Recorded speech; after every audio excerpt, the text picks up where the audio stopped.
summarize the national meeting of the BJP, which is currently underway. Prime Minister Modi kicked off the executive meeting. BJP President JP Nadda is chairing this meeting.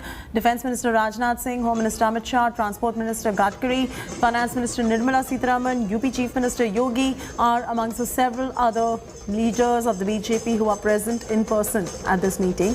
It's going to have a hybrid participation with 124 people attending in person and several others including LK Advani, MM Joshi, who were amongst those who joined virtually.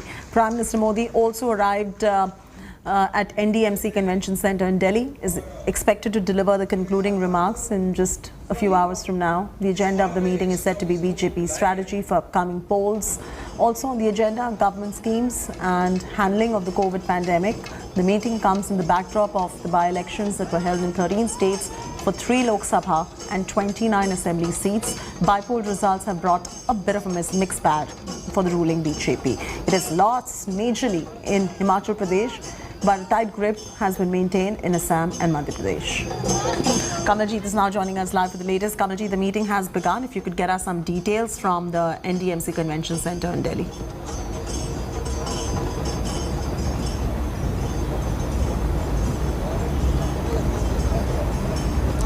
Well, Cheti, if you can hear me, the meeting began around 10 o'clock, 10:30 was the time when the Prime Minister arrived. So the meeting has been 1.5 hours into its meeting underway.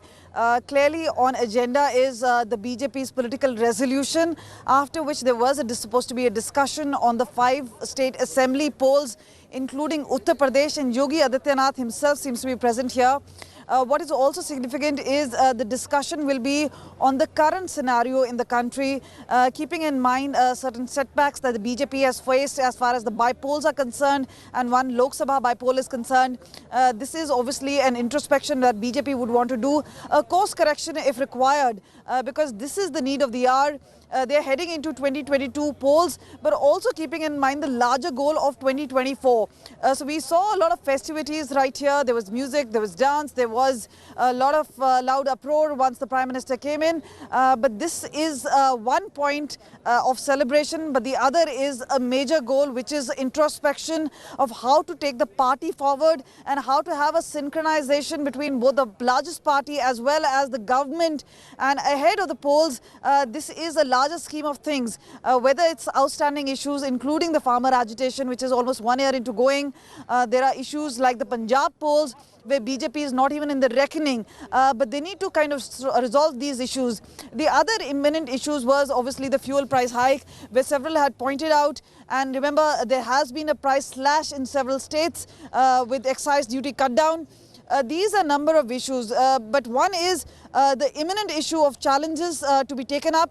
We've seen whether it's COVID or dengue, especially in states like UP, which are going to polls. The other is obviously about how things can be taken forward as far as health infrastructure is concerned, how there would be challenges. Prime Minister visiting Uttarakhand in J&K, which also is scheduled to see elections in the next 1 year ahead.